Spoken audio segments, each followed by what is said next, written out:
Bem, uma boa tarde a todos. Nós estamos aqui no Ministério Público para fazer mais uma oitiva da Comissão de Estudos que analisa a situação do Hospital Santa Lídia.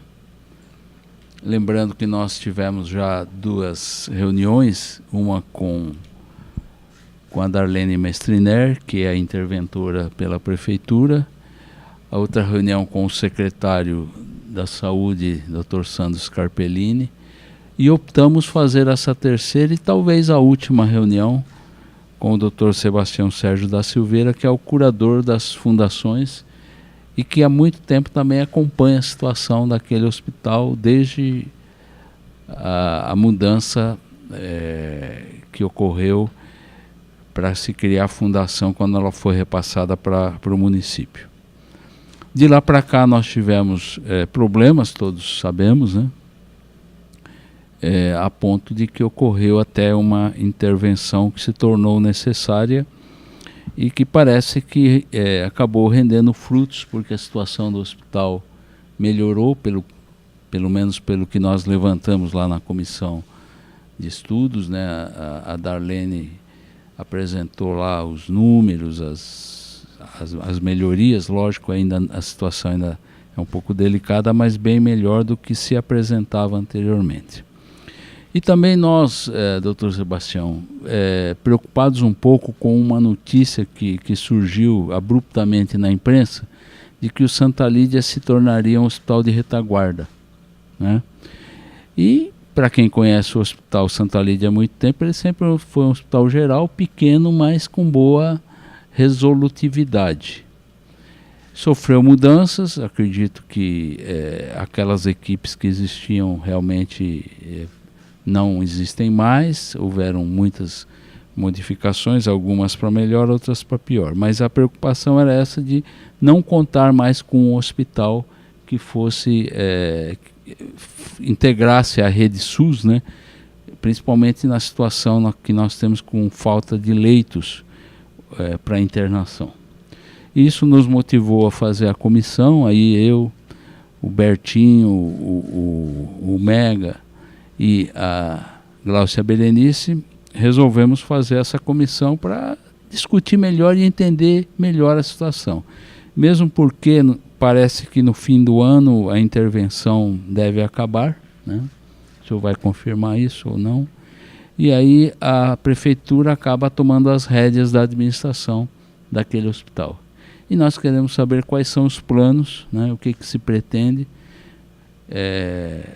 Em princípio, devo dizer que na oitiva do Dr. Sandro, ele não confirmou essa mudança em relação ao hospital de retaguarda. Ele esclareceu que existem leitos de retaguarda que são previstos no contrato do SUS e que são leitos necessários e vantajosos até para o município.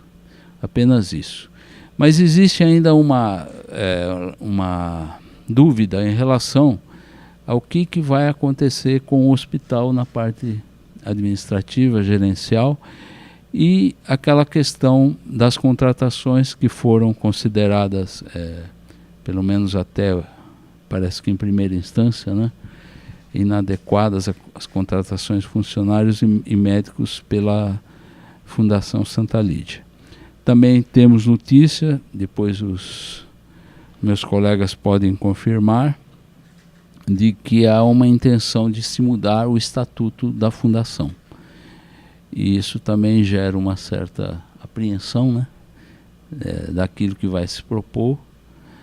E nós temos também agora uma situação de que a administração atual está apresentando um modelo de gestão que seria das organizações sociais. Inclusive a Câmara já recebeu um projeto para fazer não seria criação, mas acho que é habilitação, né, de entidades de organização social para poder gerir alguns problemas que o município tem na área da saúde. Essa é outra apreensão também, porque nós não sabemos se o Santa Lídia também vai entrar nessa situação de organização social. Então são essas algumas questões, né, que nós levantamos e que nos deixam um pouco apreensivos em relação ao futuro do Hospital Santa Lídia. Lembrar que nós já participamos de outras comissões de estudos lá atrás, contribuímos um pouco com esse debate, com problemas que existiram e que culminaram com a intervenção. Então é isso que eu queria dizer para começar, fazer uma breve retrospectiva, né, do que já foi feito e passar para os colegas também para fazerem uso da palavra. Então podemos já passar de imediato. Quero justificar a ausência do Dr. Mega, Luciano Mega, que estava com compromissos assumidos, né? E aqui tem uma carta do vereador Maurício Gasparini também, dizendo que não pode, justificando a sua ausência. Então, de imediato, eu já passaria a palavra ao Dr. Sebastião. Em primeiro lugar, queria agradecer a presença de todos, viu? E dizer que é uma honra recebê-los aqui no Ministério Público. Também cumprimentá-los pelo cumprimento desse dever que a Câmara tem de cuidar de situações tão caras e tão graves como essa que vocês estão tratando aqui. Queria inicialmente dizer que eu sou promotor aqui em Ribeirão Preto há mais de 20 anos, né? Em pelo menos 20 eu tenho acompanhado a situação da saúde pública, especialmente a questão do SUS. E as minhas conclusões é que de lá para cá nós tivemos assim um agravamento sensível das condições de oferta para o Sistema Único de Saúde. Eu me recordo que naquela época a gente tinha muito mais leitos no HC, especialmente na unidade de emergência. O São Paulo chegou a prestar serviço para o SUS, o São Francisco era credenciado, e os outros demais hospitais também, ao menos não aumentaram leitos. Nesse tempo todo, a população da região quase que dobrou. E fora isso, já havia, desde uma conferência municipal de saúde, realizada naquela época, já havia uma preocupação com a mudança do perfil do usuário do sistema.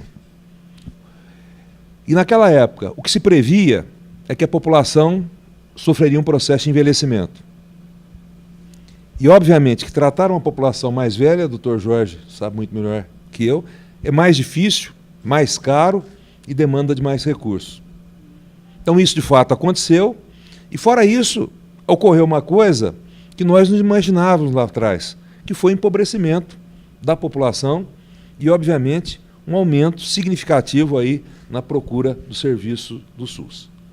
Então, atualmente, hoje em Ribeirão, a gente tem problemas, e tem problemas muito sérios, principalmente para tratar urgência e emergência. E desses dois fatores complicadores que eu coloquei, ainda aconteceu mais um, né, que eu estou me recordando agora, que é a verdadeira epidemia provocada pelos acidentes de trânsito. Então, isso tem consumido recursos e, fundamentalmente, leitos hospitalares. Então, hoje, na rede pública e mesmo na rede privada, na maior parte dos dias, a gente não tem leito de CTI. Então, a situação é absolutamente crítica. Então, é por isso que eu acho que, de fato, a gente precisa ter uma preocupação bastante grande. E a despeito dessa demanda toda, a gente vê que, infelizmente, parece-me que não há uma preocupação das autoridades sanitárias com essa questão. Por exemplo, o HC de Ribeirão Preto, Campos, salvo engano, só tem 6 leitos de CTI e uma sala de recuperação para um hospital daquele tamanho. Isso é muito preocupante. O Estado construiu aqui um hospital estadual, que, aliás, é excelente, mas para atender até média complexidade. E, fora isso, a gente não teve criação de leitos, principalmente leitos de CTI e leitos de urgência de uma forma geral. Então, há uma sobrecarga no sistema hoje, todo mundo está reclamando. O sistema tem se valido muito da chamada vaga zero, que infelizmente é um mal, mas que acaba sendo um mal necessário. E se eu tenho um paciente grave, é melhor ele dentro do hospital do que fora do hospital. Então, a situação hoje é extremamente precária. E nós tivemos lá atrás a ideia da administração do Instituto Santa Lídia, então Instituto Santa Lídia, que era mantido por uma fundação, de fechar as portas. Então, o administrador de então procurou a Santa Casa, procurou a Unimed, procurou a FAEPA, procurou a prefeitura, no sentido de tentar repassar o Hospital Santa Lídia, que já enfrentava problemas naquela época. Não conseguiu. E chegou a me dizer, numa certa oportunidade, que o hospital deveria então encerrar as suas atividades. E no momento seguinte, a prefeitura então resolveu assumir o hospital.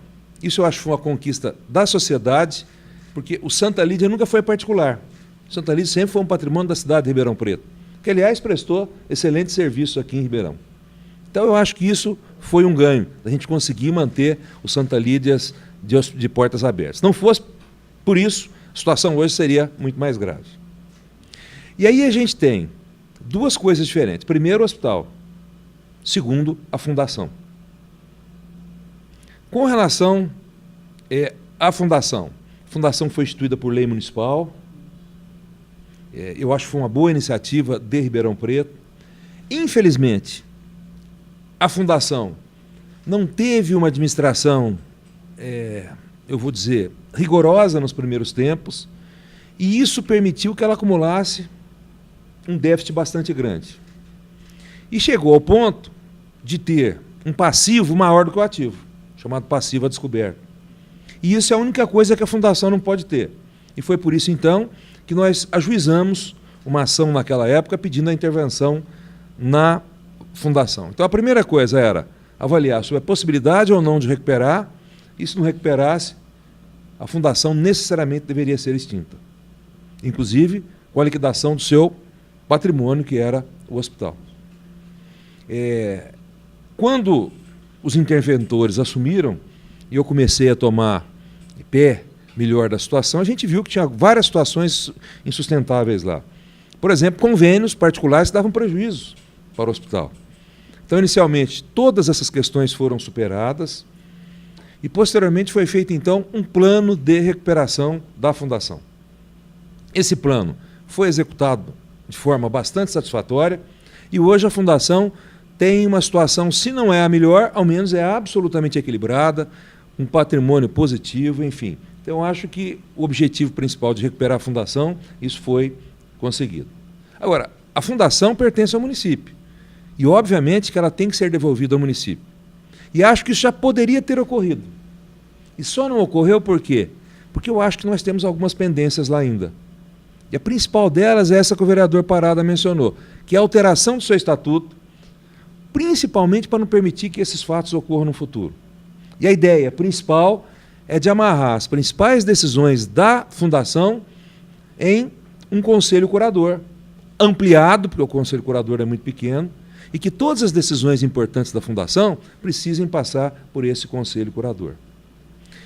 A minha ideia sempre foi o seguinte, que a fundação poderia ser um parceiro do município para atender o quê? As necessidades do município. Eu acho que essa é a grande questão. Então, eu não via a fundação como uma instituição só para gerir um hospital, mas uma instituição para auxiliar o município naquilo que fosse necessário. Hoje, por exemplo, o hospital, se me perguntarem, qual a destinação que eu acho que deve ser dada ao hospital? Aquela que o município precisar. E essa necessidade pode alterar de tempos em tempos. Hoje eu acho, por exemplo, que o hospital poderia dar uma contribuição maior em termos de leitos de urgência e ortopedia, que virou um gargalho grave. A gente, principalmente por causa de acidentes, né? Então a gente tem hoje uma demanda muito grande de ortopedia. Ortopedia é até média complexidade, que a gente sabe que alta complexidade não se faz em qualquer lugar. Mas essa é a minha visão. Com relação à questão de leito de retaguarda, isso é necessário. E eu participei das negociações do Estado, com municípios da região, para o credenciamento de leitos ociosos nos hospitais da região. Foi assim, Guariba, Altinópolis, São Simão, e isso foi uma boa medida. Por quê?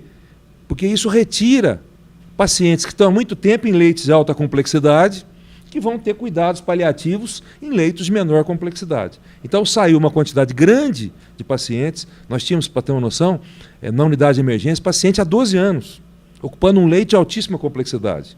Então esse paciente vai para um local mais humanizado, que não demanda da tecnologia que a gente tem num leito desse aí. Agora, eventualmente, trazer essa responsabilidade pelo município me causa uma preocupação. E a primeira delas é que o município vai acabar prestando serviço para os outros municípios da região, porque nós somos um município polo e atendemos a região inteira.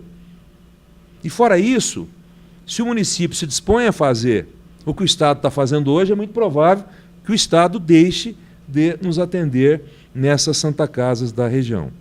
Então, a gente precisa de leitos para cuidados paliativos? Hoje precisa, e amanhã vai precisar muito mais. Por quê? Porque a população envelheceu. E, obviamente, que o idoso, muitas vezes, vai precisar desse tipo de leito.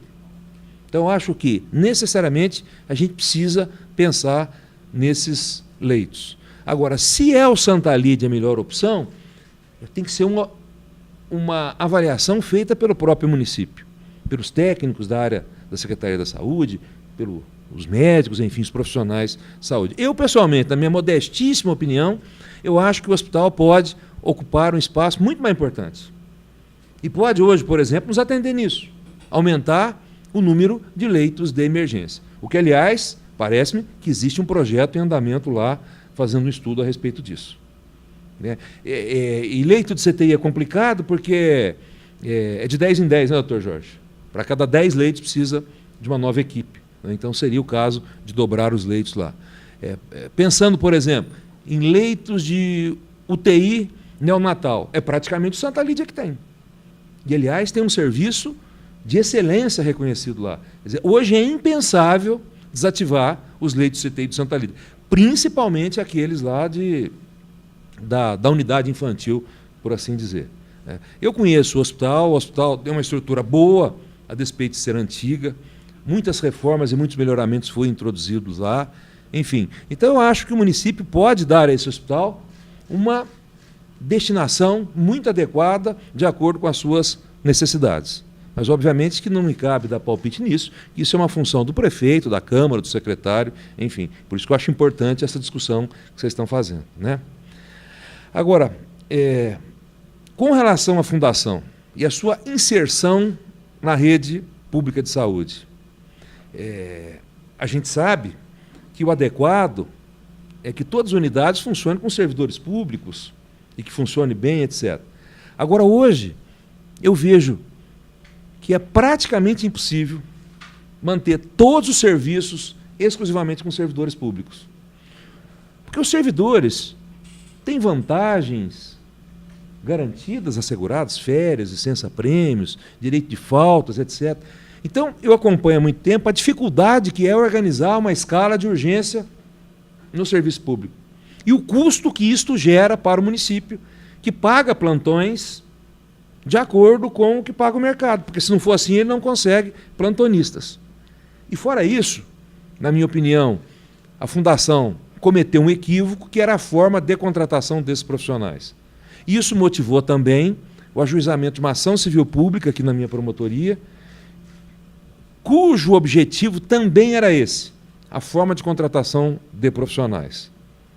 Então, eu acho que precisa ter processo seletivo, com critério, e que precisa ter requisito mínimo para alguém prestar serviço numa unidade de emergência. Eu acho que é absolutamente inadmissível que um recém-formado, e obviamente não tem nada contra recém-formado, mas assuma, no primeiro dia de formado, já um serviço de urgência e emergência. Então, nós temos aquelas qualificações, né, doutor Jorge? Aqueles cursos que se fazem... Nem a especialização, tem um órgão americano que credencia uma prova, eu sei que tem que fazer uma prova de emergência. Então, tem uma urgência de trauma, cardiorrespiratória, enfim, acho que no mínimo precisa ter. Ou ter uma residência mínima, enfim. Então, essas condições eu coloquei todas na ação e disse mais, olha, que a contratação tem que ser necessariamente o processo seletivo, ainda que por escala, mas na hora de escolher rodar a escala, tem que ser de acordo com uma seleção. Então, acho que isso é o adequado e acho que desse serviço o município precisa. E precisa, principalmente, quando ele tiver em qualquer unidade, dificuldade para formar a escala. O plantão precisa ter. Agora, se eu não tenho médico por um motivo ou por outro, obviamente que a gente precisa, então, ter alguém para assumir. E isso eu acho que a Fundação poderia suprir muito bem a Secretaria Municipal da Saúde. E aqui em Ribeirão Preto, a gente tem um problema muito grave no Serviço Público Municipal, não só na Secretaria Municipal da Saúde, que é o absenteísmo, né, que é a quantidade de falta que a gente tem de servidores. E obviamente que é muito difícil a gente ter uma ideia a respeito disso, mas em 2007, que nós fizemos aqui uma apuração, foram acho que 107 mil licenças de servidores durante um ano. Quer dizer, é muita coisa. E principalmente licença para tratamento de saúde. E é claro, se está doente não pode trabalhar, enfim. Então, eu vejo essa fundação principalmente prestando uma colaboração complementar, não para substituir o sistema. Agora, acho que existe uma confusão que muitos fazem com relação à OS, à fundação e os particulares que prestam serviços para o Sistema Único de Saúde. São todas coisas diferentes. Então, a própria Constituição estabelece o seguinte, olha, a regra é SUS. E diz mais, se não tiver SUS, tem que ser filantrópico. E só se não tiver filantrópico é que pode ter o particular. E onde entra a OS aí? A OS não está aqui. Porque a OS é um público-privado. Ela é as duas coisas, praticamente. Ela tem que ter um credenciamento do Estado, tem que ter participação do Estado na sua administração, então ela fica ali no meio termo entre as duas coisas. Então, por exemplo, terceirização de serviço de saúde, não pode ter. Agora, passar para uma OS pode, desde que respeitados os requisitos da lei, eu acho que não há problema. Mas sempre de forma complementar, não para substituir. Por exemplo, o município de Ribeirão Preto não pode entregar o Sistema Único de Saúde para uma OS, porque isso ofenderia a Constituição. Agora, naquilo que ele não pode fazer, de forma complementar, pode ser a OS. E aí vem outra questão que foi suscitada. A fundação poderia ser uma OS? É uma questão também não prevista na lei, mas eu acho que não, por uma razão simples. A fundação foi instituída pelo município, ela já é do município. E a OS, ela é meio particular e meio público. Agora, o município tem a gestão integral da fundação. E a ideia dessa mudança do estatuto é exatamente, por exemplo, fixar as diretrizes para a nomeação do superintendente. E depois do conselho curador, que vai ter participação popular, etc., dependendo da lei que for votada na Câmara, né? Agora, e não teria sentido também a gente qualificar uma fundação municipal como a OS, porque ela já é mais que a OS, porque ela foi instituída pelo próprio município. Então, essa situação de OS e OCIP, principalmente, está completamente fora do panorama da Constituição e da própria Lei 8080, que ela fala em particular. Então, qual que é o particular que a lei está se referindo? Seria o Hospital São Lucas, São Paulo, etc. Eles podem prestar serviço ao SUS de forma complementar e depois da preferência determinada para as filantrópicas. Então, a ordem é sempre essa, ó, público, se não tem público, filantrópico, e se não tem filantrópico, pode ser particular de forma complementar. Pessoalmente, eu acho que a OS ela entraria lá entre... Ô, doutor Luciano, vamos entrar, fica à vontade. Então, eu acho que nesse escopo da Lei 8080, a gente não tem a previsão da OS. Agora, Ribeirão Preto pode criar uma lei de organização social? Pode, é uma opção do município. Nós tivemos um grande debate, que foi uma discussão no Supremo Tribunal Federal a respeito da constitucionalidade da Lei de Organizações Sociais. E o Supremo terminou dizendo que a lei é constitucional. Dois partidos, o PT e o PDT, ajuizaram essas ações declaratórias de inconstitucionalidade, foram julgadas 15 anos depois, e o fundamento era esse. Qual? O SUS não pode ter terceirização. E o Supremo disse, isso não é terceirização, isso é complementar. E para ser complementar, a primeira coisa que eu acho é que a direção do serviço não pode ser particular. A direção tem que ser vinculada ao município. E fora isso, a lei municipal tem que reproduzir mais ou menos aquele modelo da lei federal, né? Conselho de administração com participação do município, enfim, todos aqueles requisitos da lei municipal. E ter aí, né, a lei municipal pode dizer para que vai ser essa OS? Saúde, educação, cultura, meio ambiente. Então, eu acho que existe uma abertura bastante grande para isso. Mas o importante é o seguinte, a definição do modelo passa por discussão. A gente tem alternativas. Agora, qual que é a melhor alternativa? Essa é a grande questão, né? Por exemplo, OS, a contratação dela não está submetida à licitação. E, portanto, eu acho que isso deve ser precedido sempre do quê? De um estudo muito detalhado a respeito de impacto financeiro, de custo disso. O que seria mais barato hoje para o município, por exemplo, e mais eficiente? Ter a Fundação Santa Lídia bem gerida e fazendo isso? Ou ter uma OS bem credenciada, com experiência? Quer dizer, a gente tem opções. Ou seria opção contratar mais funcionário público? Contratar funcionário público hoje a gente tem uma dificuldade grande, porque o município está muito próximo do limite previsto na Lei de Responsabilidade Fiscal. E para contratar funcionário hoje, para abrir um concurso, precisa cumprir aqueles 2 artigos, ao 15 e 16 da lei, que tem que fazer um estudo de impacto financeiro. Então, eu não sei se o orçamento tem condições de absorver esses gastos permanentes decorrentes da contratação de novos servidores. Então, gente, a situação hoje é uma situação muito delicada. A UPA, com todos os problemas, tem prestado bons serviços, né? Eu, pessoalmente, acho que Ribeirão, nós poderíamos ter menos unidade 24 horas por dia, até porque um estudo indica que depois da meia-noite, algumas poucas unidades continuam com movimento grande. Agora, aquilo que funcionar às 24 horas tem que funcionar melhor do que funciona hoje. Eu vejo que a rede do município, a respeito de ser muito boa, ela tem um baixo índice de resolutividade. Quer dizer, e acho que isso pode ser melhorado com gestão. Aí a gente vê algumas coisas que faz parte, por exemplo, de um processo de desinformação. Um paciente está na UPA aguardando uma vaga de hospital. A maioria dos pacientes que estão na UPA estão adequadamente assistidos. Lá tem um setor vermelho com capacidade para atender esses pacientes. Então, às vezes, é melhor ficar na UPA do que mandar para uma vaga zero para um hospital sem condição de atender.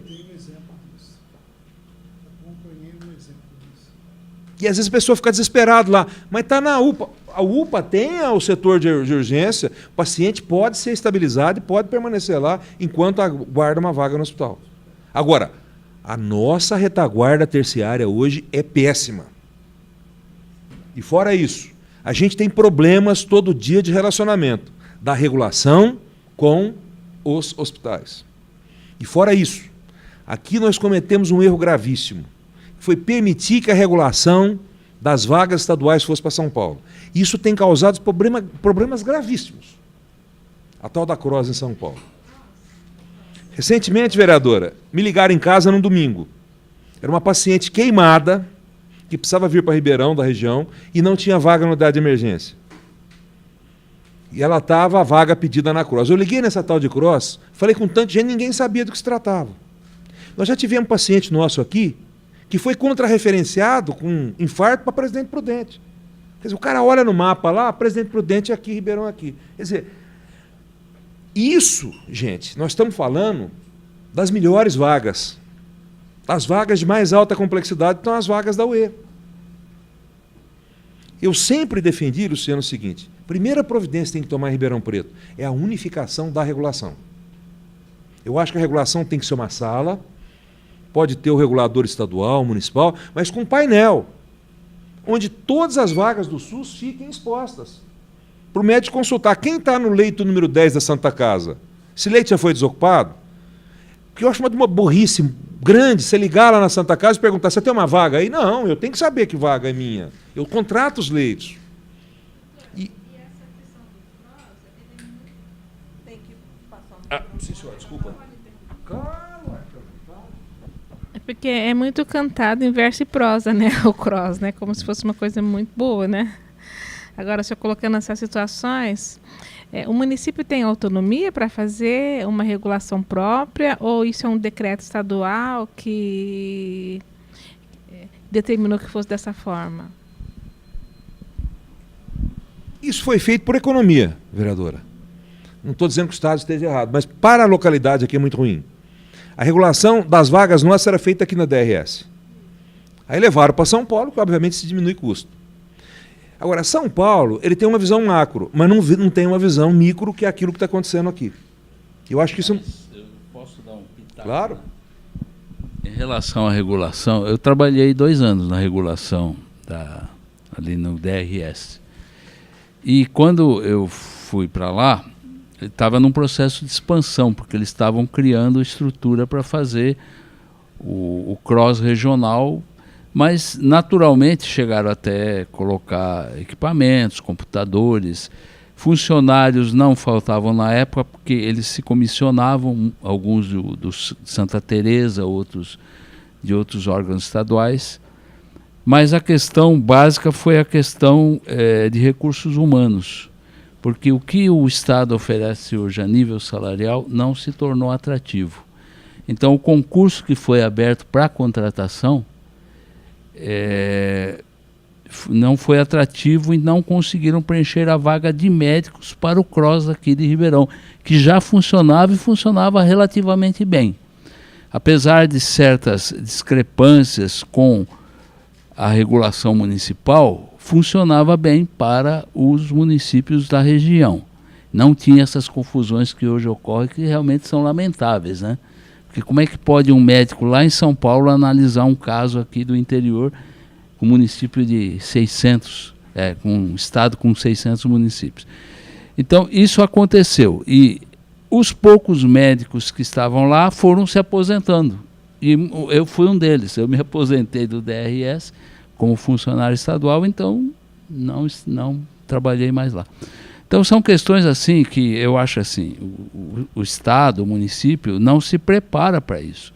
Então ele tem que se preparar, senão ele vai ficar refém exatamente de terceirizar, ou se o termo não for bom, terceirizar, ficar à mercê de comprar serviços de terceiros particulares. E eu vejo particularmente que esse está sendo um problema. Então aí você fala, mas é difícil contratar. É difícil contratar se você não tem salário atraente, plano de carreira e etc. Agora, é mais fácil você terceirizar. Só que hoje é até difícil discutir isso, porque o Congresso aprovou uma terceirização geral, né? Para profissionais de alto nível, e a terceirização já existia para serviços mais simples. Mas hoje, e como o senhor acabou de dizer, o Supremo já determinou que é possível se fazer isso, só que tem que ter critérios, e eu acho que o que falta um pouco é você planejar o seu serviço próprio. Se o SUS é um serviço próprio, tá? Que a Constituição pede que ele seja próprio, ele tem que, à medida do possível, funcionar com recursos próprios, e isso não está acontecendo. Então, nós temos a situação bem clara que nós estamos analisando lá na Câmara, que precisa funcionar a UPA da Cuiabá. O prédio está acabado, os equipamentos parece que também, mas não tem pessoal para trabalhar. Então talvez esse seja um caso em que seja necessário se fazer uma contratação da uma OS. Mas eu queria aproveitar e perguntar, doutor, em relação à fundação.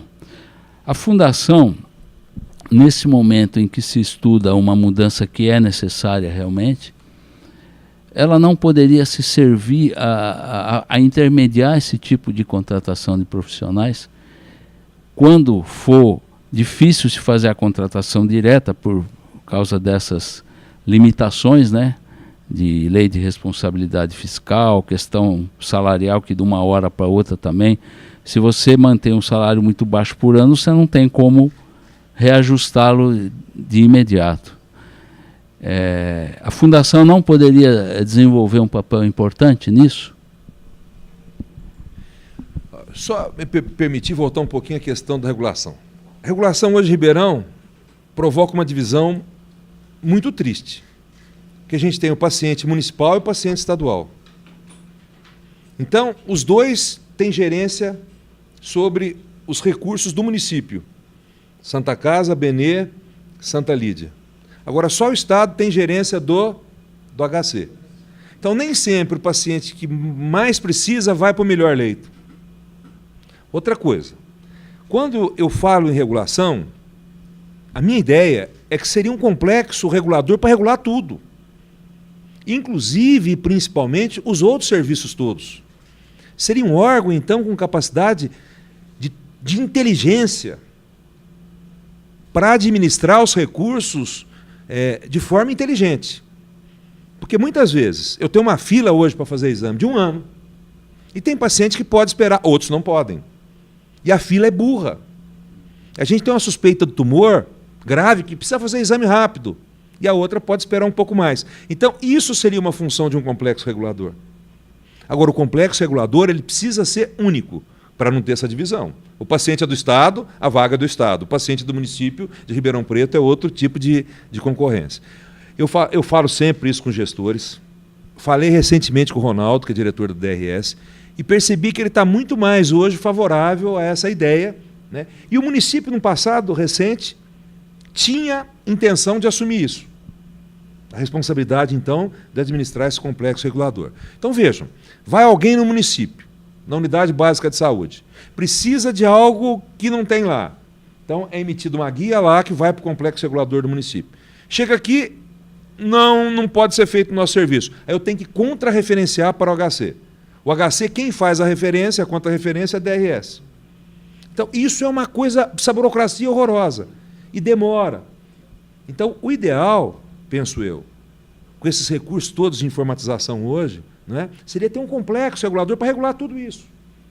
Quem precisa primeiro da consulta especializada no HC? Posso inverter essa ordem?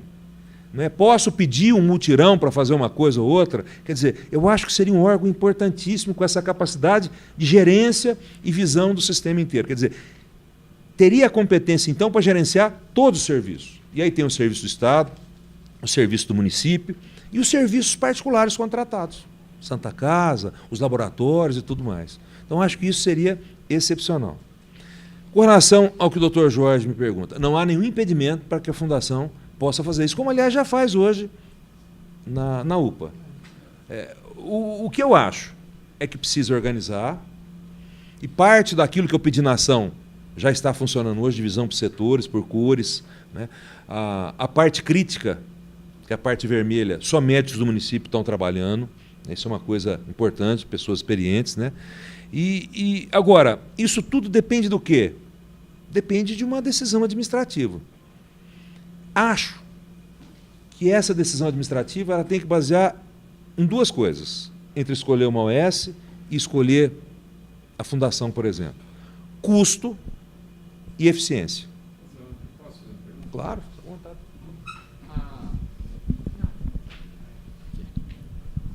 Boa tarde. Tudo bem? A fundação hoje, a gente ficou certa vez na dúvida, ela é pública, ela é considerada ou é considerada privada? Bom, caso o município opte por não contratar as OS, né, não credenciar as OS e opte pela fundação, o ideal é que ela fosse uma entidade pública ou uma entidade privada, na verdade, legalmente, o que seria o ideal, né? Que ela seria pública ou que ela fosse privada? E até hoje eu não consegui compreender isso, doutor.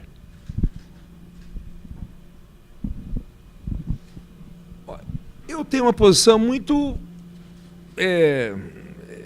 autêntica com relação a isso. Fundação, a natureza dela está disciplinada no Código Civil. Portanto, fundação é de natureza privada. Ela é privada por excelência. Por quê? Porque pessoa jurídica, todas elas, não passa de uma ficção. Ficção da lei, que ela não tem uma existência fenomênica. Certo? Então, a fundação é aquilo que a lei permite que ela seja. E a disciplina de fundação está no Código Civil, portanto, a natureza é privada. Tem uma autora de muito prestígio aqui em São Paulo, a professora Maria Silvia, que escreveu numa obra dela que pode ter fundação pública. E aí todo mundo passou a acreditar que existe a fundação pública. Depois ela veio esclarecer o ponto de vista dela. A fundação pública tem natureza autárquica, portanto, autarquia é outra coisa. Porque se você falar que a fundação é pública, ela tem natureza de autarquia, portanto, é descentralizada, mas é pública. Aí só tem o nome de fundação. Agora, essencialmente, a fundação é de natureza privada. Nesse caso da Fundação Santa Lídia, eu acho que nós cometemos um pequeno cochilo, devia ter esclarecido melhor essa questão. Porque lá, quando ela fala, ela não ficou muito clara. A gente deveria ter esclarecido melhor, que é uma das ideias de fazer agora. Agora, precisa ser, acho que ela tem que ser privada, mas com controle rigoroso do poder público.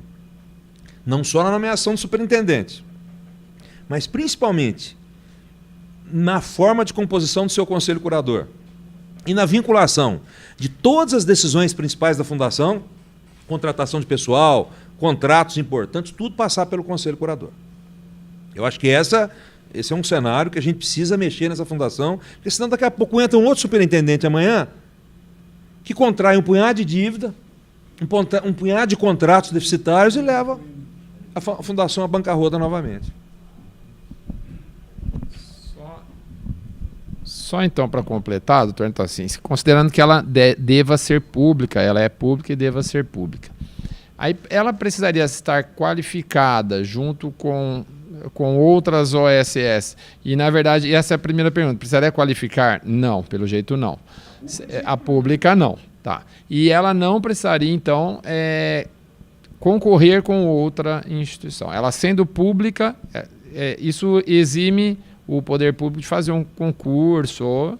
Ela é do município, pública do município, e só ela poderia fazer aquele papel, né, de contratar pessoas. Aí a outra pergunta que eu já perguntei para o senhor uma vez, né? Esses funcionários da Fundação Pública, quando se pensa em lei de responsabilidade fiscal, eles devem entrar no cálculo, né, sendo funcionários públicos, e isso entra na porcentagem da lei de responsabilidade fiscal, ou tem alguma maneira dele ficar fora? Eu acho que o TCE, que o senhor falou que poderia responder, mas o que o senhor pensa a respeito disso?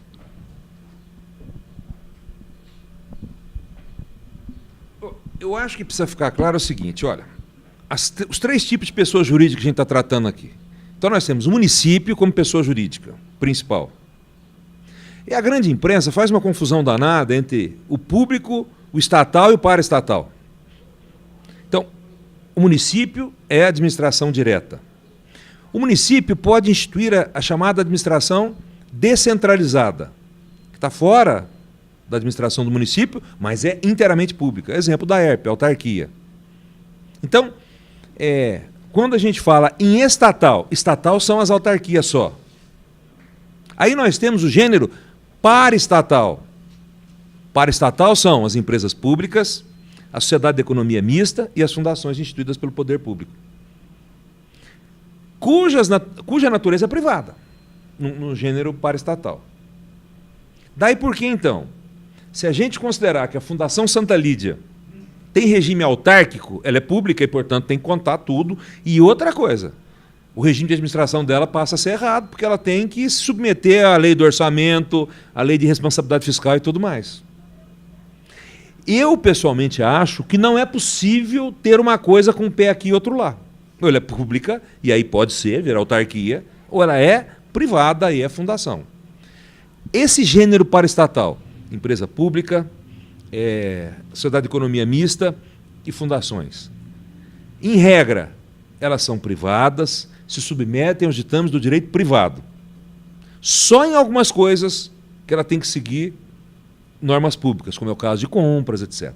Por exemplo, fundação, uma das exigências que nós fizemos lá aos interventores é instituir um regulamento de compras. A gente não pode comprar de qualquer um, mas não precisa ter o rigor da lei de licitação. Lá precisa ter a segurança de que foi comprado do melhor e do mais barato. Mas não precisa ter aquela formalidade que tem. Por exemplo, a FAEPA aqui em Ribeirão Preto, que é uma fundação privada, essencialmente privada, ela tem um regulamento de compras. O empregado da fundação, ele não é funcionário público. Mas a fundação não pode contratar sem nenhum critério. Precisa ter o quê? Critérios objetivos que garantam a impessoalidade e a moralidade, que é o processo seletivo. Então, qual que é a diferença de processo seletivo e concurso? Concurso é para cargo público, criado por lei, vira funcionário público. O processo seletivo, não. É para uma função, mas por ter dinheiro público, a gente precisa observar aqueles requisitos. Então, eu acho que precisa saber o que o Tribunal de Contas está interpretando a respeito disso, porque ele é que vai acabar dando a última palavra aí, né? E eu sugeri, inclusive, que vocês convidassem para vir aqui o doutor Sérgio Siqueira, que é o secretário do Tribunal de Contas, e é o homem que eu acho que mais conhece das práticas lá do tribunal. Ele poderia dar uma contribuição importante aí nesse processo. Porque eu acho muito difícil falar, sendo a fundação privada, que os gastos dela vão ser considerados como de funcionário público. Porque o maior problema seria estar no limite, né? Então, se não for, aí... No limite prudencial, né? No limite prudencial. Se você considerar ela pública, eu não tenho dúvida que vai ter que entrar. Se não, eu pessoalmente acho que não. Mas aconselho a falar com o Tribunal de Contas para ver a interpretação que eles estão dando disso. A coisa é muito complexa, né? Fizeram um punhado de leis novas, enfim.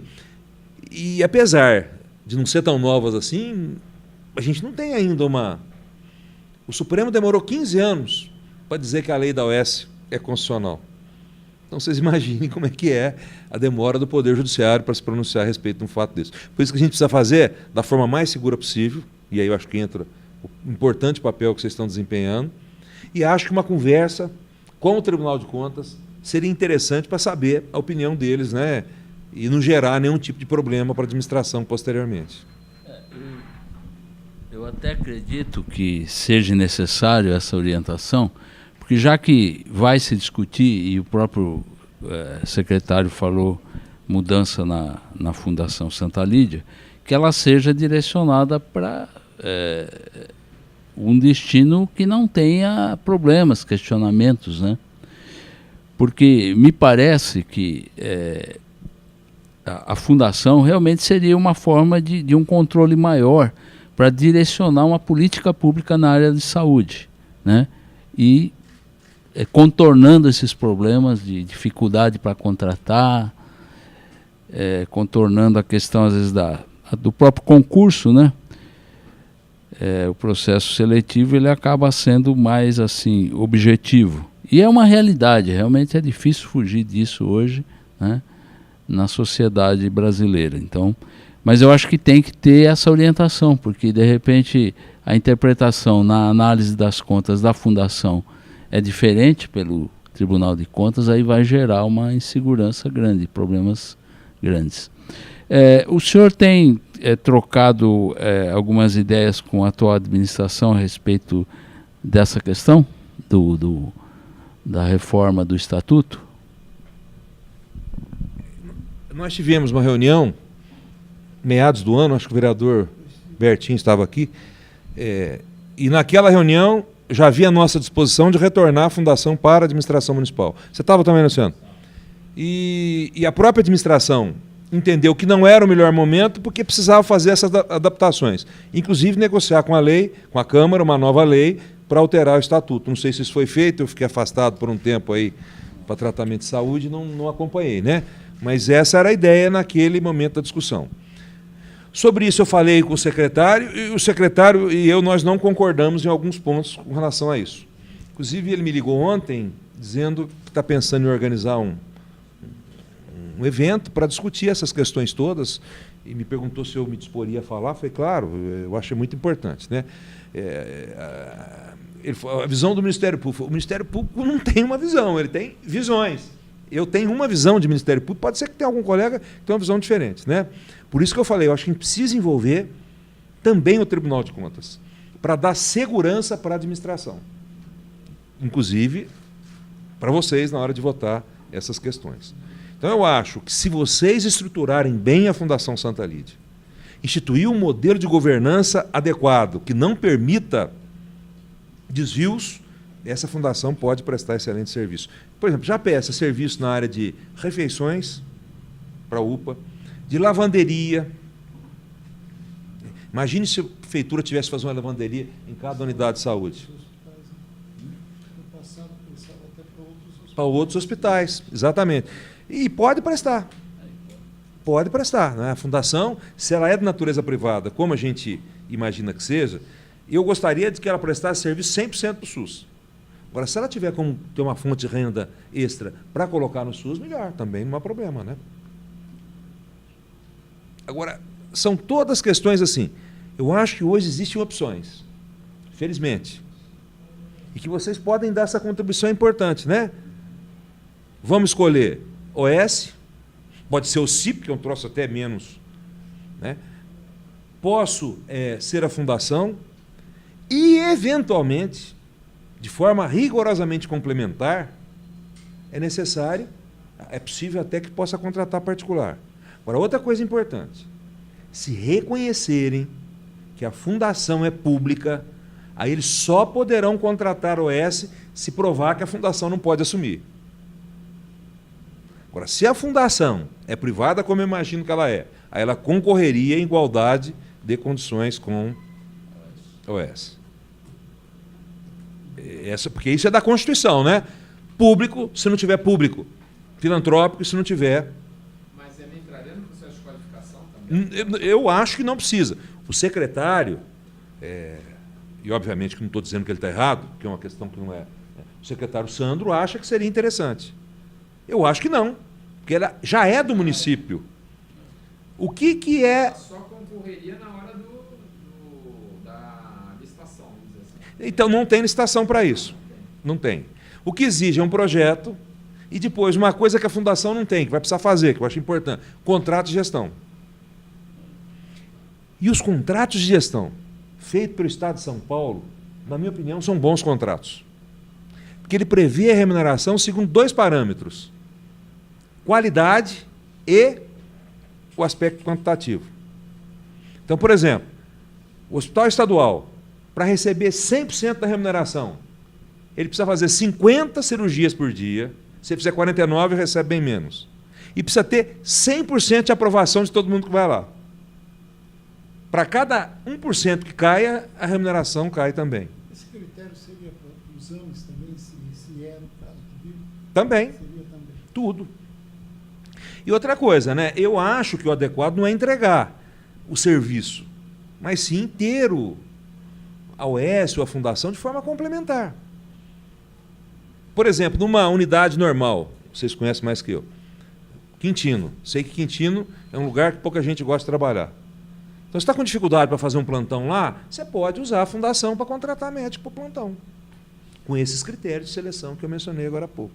Agora, o adequado é que sempre que tiver médico da rede, que sejam eles. Eu só não entendi como seria a concorrência entre a OS... Só não ficou muito claro, doutor, como seria a concorrência entre a OS, as OS e a fundação? Em que momento haveria esta... Não é isso. Em que momento haveria a escolha? Qual é o processo? O critério seria? Não só os critérios, mas qual é o processo? É uma concorrência... Por quê? É uma entidade privada, fundação, com pessoal... com a gestão do município, vamos dizer assim, e uma outra privada, mas concorrendo para assumirem, por exemplo, uma UPA. Qual seria esse processo? Isso que não entendi muito bem. A primeira coisa é o seguinte: nenhuma nem outra depende de licitação. Em nenhum dos casos, portanto, nós teremos concorrência. Agora, se vocês entenderem, e se o secretário entender, que a Fundação Santa Lídia é pública, ela tem preferência. Aí é a regra da Constituição. Primeiro é ela. Mas a pior ela seria privada. Hein? Se ela é privada, aí eu acho que o município tem opção. Ela pode ficar de forma complementar, por exemplo, assumindo aqui a 13 de maio, auxiliando nas outras, e você qualificar uma entidade para tocar a Cuiabá. Aí é questão de opção. Por exemplo, seria possível o município, preparar a Fundação Santa Lídia para ajudar em todas as unidades? Pode. Ela tem know-how para isso? Não sei, isso precisa ser avaliado. Por exemplo, uma das entidades que eles sempre citam como exemplo é a FAIPA. De fato, a FAIPA tem uma excelente estrutura. Agora, e o custo? É outra coisa que eu acho que precisa ser ponderado. E existe outra questão também, não sei, me passa assim pela minha cabeça de que a questão de monopólio também vai se estabelecendo. Quer dizer, o FAEPA vai tocar a UPA, a FAEPA da Cuiabá, a FAEPA vai contratar no Santa Lídia e assim por diante. Eu acho que isso você abre um pouco mão da questão da estratégia, do domínio da gestão. Por isso que tenho a impressão que uma fundação que possa assumir esse protagonismo, né, de dar opção de contratação e de gestão, é muito mais interessante do que você simplesmente entregar para as OS, e me parece que aqui só tem uma OS, pelo menos até onde eu saiba, com a estrutura, que é a FAEPA. E a FAEPA ela já tem hipertrofiou por causa do HC, né? Então agora vai dominar o município, é uma questão, acho que estratégia tem que ser discutida, né? Eu acho que são duas coisas, né? A primeira é que ela tem know-how e a segunda é que ela vai monopolizar. Agora, pensando aqui enquanto vocês falavam, né? Seria possível até pensar maior. Por exemplo, transformar a Fundação Santa Lídia numa Fundação Municipal de Saúde, como é a Fundação Nacional de Saúde, como tem muitos municípios que têm uma Fundação Municipal, exatamente para quê? Para resolver todos os problemas que ele não consegue resolver na administração direta. Também. Agora, isso são opções administrativas, né? Você pode fazer uma coisa, pode fazer outra. São vários municípios, eu não saberia, mas Campinas eu acho que tem uma fundação municipal e vários outros grandes municípios que possuem. Agora, o importante sempre, na OS é obrigatório o contrato de gestão. Santa Lídia, exatamente a mesma coisa, contrato de gestão. Isso acho que está até previsto já na lei, salvo engano, que não foi implantado ainda, mas precisa ter o contrato de gestão. Então, o contrato de gestão fala das responsabilidades, dos direitos e principalmente do quê? Dos referenciais de atendimento. Qualidade, indicadores, exatamente. Metas. Pois não.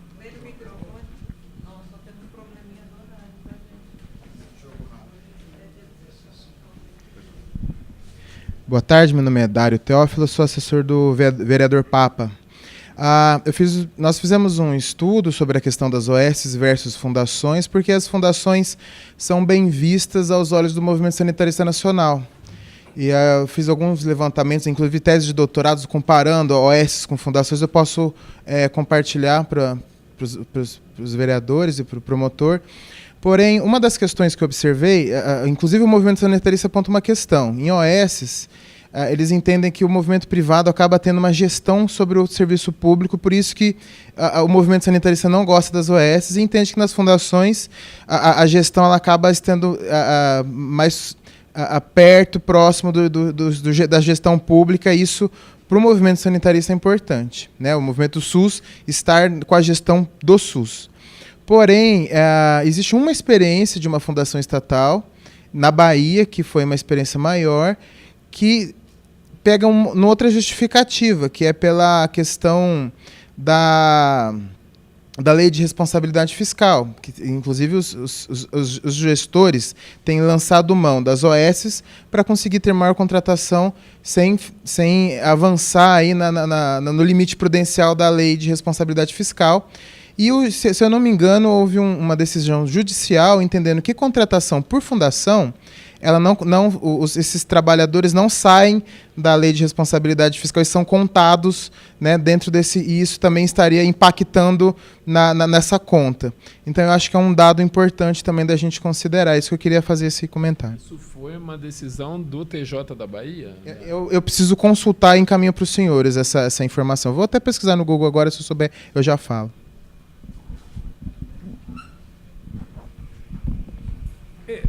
O Bertinho ouviu lá, quando eu falei da última vez. Eu acho que o ideal para essa fundação é o seguinte: superintendente, ser aprovado pela Câmara, e a Câmara também poder destituir eventualmente um mau gestor, ter um mandato, para ficar uma coisa, conselho curador com critérios para escolha, para que, de fato, a gente tenha ali uma instituição para cuidar da obrigação que a lei atribui para ela. Então, a gente pode avançar muito nesse sentido, né? Nesse formato da fundação. Agora, com relação ao que ele está dizendo, eu acho que depende muito disso. Se a fundação é pública, portanto é autarquia, só o nome de fundação, ou se é privada. Se for pública, eu não tenho dúvida que vai impactar. Se não for, aí... Salvo engano, a FUNASA é privada. que é a nacional. Agora, qual que é a vantagem de ter uma fundação? É a mobilidade que ela tem, a facilidade que ela tem, por exemplo, para contratar. Eu faço um processo seletivo em 30 dias, em 15 dias. Concurso eu demoro 1 ano. Uma licitação, eu demoro 6 meses. Na fundação, eu posso fazer com muito critério, de forma muito mais competente e melhor. Por exemplo, eu posso, vou comprar um medicamento. Eu posso fazer uma consulta em todos os fornecedores. Hoje tem as bases do Estado, da União, posso usar as atas deles. Quer dizer, então eu tenho a possibilidade de usar um punhado de coisa que o município não pode. Nós sabemos, por exemplo, gente, licitação, o preço é sempre maior do que qualquer outra pessoa compra. Todo mundo que vende numa licitação, vende mais caro, porque sabe que pode ter problema de atraso, disso, daquilo, não é? Então, a fundação não. E lá, agora eu exigi 2 coisas, parece que já estão prontas. Um regimento de compras e um regimento de contratação de pessoal. Como é que vai ser o processo seletivo? Então, eu acho que isso é muito importante para a gente garantir. E agora falta uma coisa, a transparência. A gente precisa da transparência para tudo aquilo que acontece lá também. Outra coisa, o custo de um empregado da fundação, comparado com o custo de uma outra. A fundação gasta menos.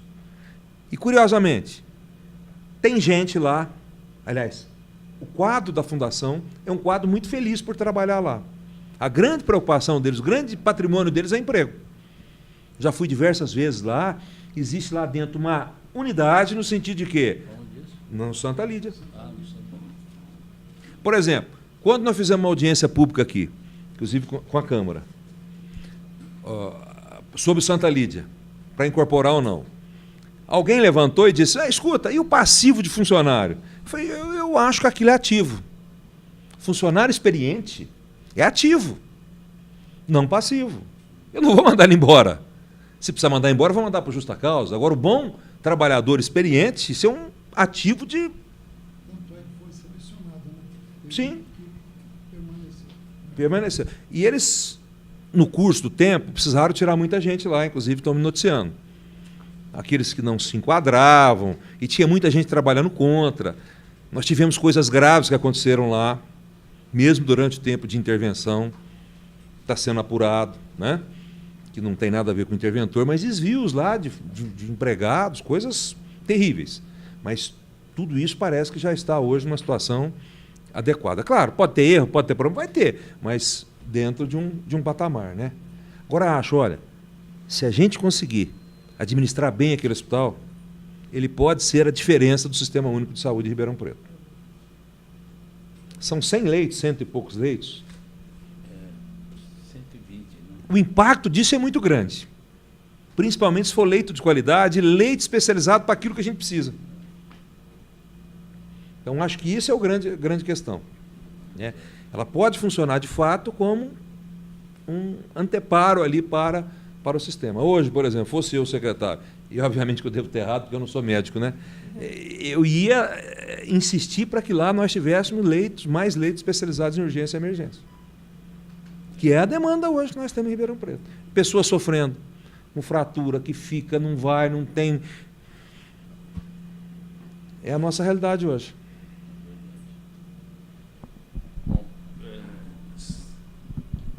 Doutor Sebastião, nossa conversa está muito boa. Acho que essa oitiva foi fundamental, né? Para clarear essa questão do Santa Lídia. Eu acho que contribuiu muito. Mas eu acho que não é um assunto que se esgota agora, né?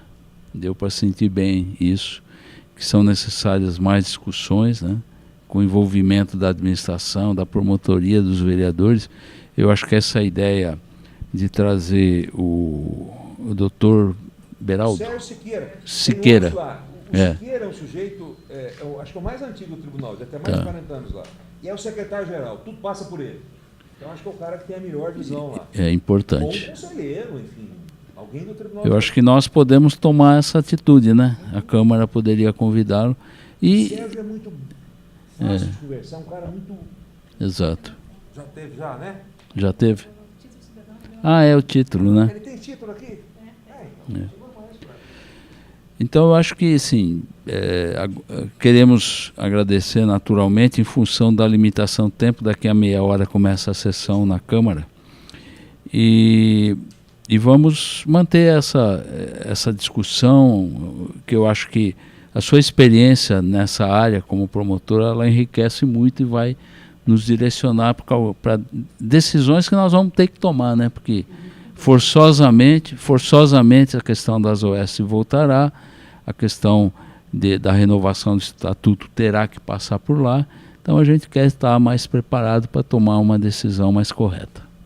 Eu estou inteira à disposição de vocês. Muito obrigado. Nós sabemos isso. Colegas, se vocês quiserem fazer observações finais. Não, é rápido. Eu só me lembro que na reunião de 15 de agosto que nós fizemos na Câmara, a senhora Darlene, que é a interventora, a proposta dela é que a fundação fosse qualificada como uma OSS. Então, isso. Não, eu só estou lembrando que então Tem uma divergência com eles, né? E ninguém não, acha que tem razão. mas me posicionando, eu Não tem lei nenhuma dizendo que pode ou não pode. me posicionando, eu fico com o posicionamento do Ministério Público. Era isso. Glaucia, quer fazer? Estou acabando minhas anotações aqui. Então, podemos encerrar essa reunião, né? E também estamos à disposição, a Câmara, a Comissão, para qualquer eventualidade discutir esses assuntos tão importantes para Ribeirão Preto. Muito obrigado.